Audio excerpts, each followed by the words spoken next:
Welcome back, my beautiful memory keepers. I missed y'all so much. Come on in. Come on into the memory mound. Now, wait a minute. Wait, hold on. You know to take off your shoes at the entrance of the mound. Y'all know the rules. Now, come on. Now, as you can tell from the title, I'm choosing violence today because this conversation is long overdue. I keep seeing reclassified Indians wasting breath on SIBA, self identified Black Americans, arguing with them about labels and why won't they acknowledge their indigenous roots.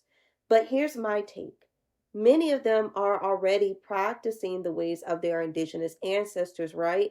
Down to the food, the speech, the traditions, even the way they carry themselves. It's in their DNA. The problem is that they don't see it as indigenous. They have been boxed into another identity for so long that even when they're practicing their ancestors' ways, they don't recognize it for what it is. 9 times out of 10, they drag Africans into the conversation. They'll say things like, oh, Africans were here before Columbus. Okay, and Aboriginal Americans were already here before Africans ever came to the Americas. So now what? Then you have the ones whose only talking point is paper genocide, aka identity alchemy. Half the time, they don't even understand what that actually means. They just parrot the same recycled slogans like, Black people are indigenous to everywhere. But here's the contradiction. They'll get upset when you don't include labels like Black while talking about Aboriginal Americans. The truth is, Indigenous people are not Black. These are the folks who can't let racial labels go, yet think they're ahead of the game, when really they're stuck repeating the same tired scripts. They want the aesthetic, the trending hashtag, but not the discipline of actually learning their nation's history, their nation's practices, their nation's responsibilities. So, yeah, a lot of SIBA have indigenous blood, but if you won't see it, won't honor it, won't do anything with it, then why are we wasting our breath trying to get them to understand the importance of honoring their indigenous heritage? It just doesn't make any sense to me. For the most part, SIBA only claim indigenous identity when they want to one up somebody who is antagonizing them about their identity.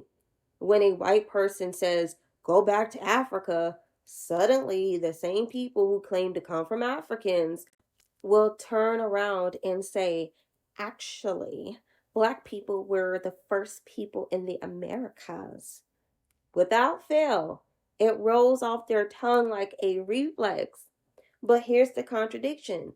When someone who looks like them and shares their skin tone dares to stand firm and say, I am from this land, my people are aboriginal to the Americas, they are original to the Americas, those same self identified Black Americans will call them self hating Negroes. They swing left and right like leaves in the wind, depending on which way the wind blows.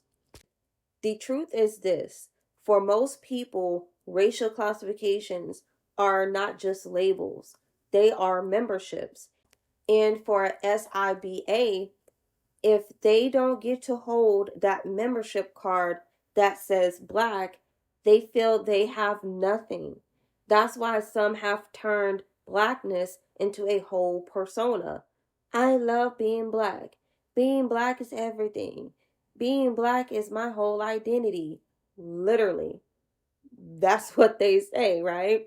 Because for the longest, their ancestors and elders didn't have the privilege to embrace their indigenous heritage fully. So they nest in another identity because it's safer and familiar to them. To them, it's not about reclaiming their true heritage. It's not about setting the record straight. It's about having a safe haven to belong to, which is why many self identified Black Americans struggle with the reality of identity alchemy. They can't grasp how Indigenous people were classified and reclassified as Negro, colored, or Black, not just for control, but as tools of land theft, erasure, and enslavement. To them, rejecting those imposed labels looks like denying being Black, when in truth, they have been conditioned to see Black as their only identity. Here's the problem I see. When you tell self identified Black Americans to honor their Indigenous ancestors, many still deny it. Why? Because they have been trained to measure themselves against Hollywood's Indian image. They look at reservation natives who are often mixed and look different from them and say, that's not me, so I can't be them. But your connection isn't about phenotype, it's blood memory. Nationhood comes from your people and your land, not from what a movie screen says an Indian should look like. Now, I know I look Mexican to some self identified Black Americans. That's fine. I hear it all the time at this point. The funny thing is, they'll acknowledge Mexicans as Indigenous people, but when it comes to me, someone they also see as Mexican, that recognition becomes non existent. It's like to them, only white Mexicans count as Indigenous, even though many of those same Mexicans hold prejudice against the Black American demographic. Meanwhile, I get called a $5 Indian or Mongolian anytime I tell self identified Black Americans to research their ancestry. Ain't no way I look like those reservation natives. And that's exactly why I stopped centering self identified Black Americans in my videos. Because no matter how encouraging or straightforward I am, some can't accept the information. They see me and think, how can someone like her understand us? Newsflash, my ancestors went through identity alchemy too. Here's the reality: many self identified Black people react negatively to genealogy research because they see it as a challenge to their identity. If I'm not reinforcing Black as the default, suddenly I'm a threat. It doesn't matter what SIBA choose to identify as. They can call themselves Indigenous or not. However, if they truly recognized their ancestry, they wouldn't still be answering to being called Black. We all must keep in mind that a lot of self identified Black Americans only remember they're Indigenous when it's convenient for them. Whenever their identity gets questioned, out comes the classic line, I'm Indigenous too, as if it's some get out of jail free card. But when it's time to actually live that identity proudly by tracing bloodlines, honoring nations, rejecting the labels that erased us, suddenly everybody's mute. Or worse, they start side eyeing and attacking the people who are actually doing the real work. If that's you, congratulations. You've just disqualified yourself from the memory mound. Please don't ever return again. Because if you truly believed you were Indigenous, you wouldn't be out here recycling the weakest slogan of them all. Black Americans are American Indians. Please. That's not lineage work. That's a bumper sticker. That's not reclamation.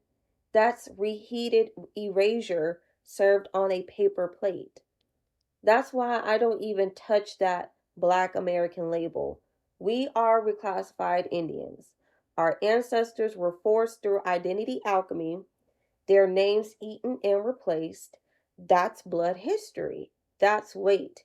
And it's not the same as just claiming indigeneity. because it looks good in a social media bio. The issue is folks who never bothered to do genealogy research still want to make sweeping declarations. They don't know other groups got dumped into the black box too. And then when foreigners show up claiming to be black in hopes of scooping up reparations, these same people start foaming at the mouth. Well, who told you to leave the back door unlocked with your sloppy generalizations? So here's the council's instruction today. Stop exhausting yourself trying to convince self identified Black Americans who only swing between labels when it's convenient. Which reminds me, they get mad when biracial people, right, claim Black when it's convenient. But yet they do the same thing when it comes to their own Indigenous ancestry. Like, it's it's insane. Like, they know they have Indigenous ancestry. They just don't care. Society has told them they are Black and can only be Black, and they believe them. Our work is not for the confused.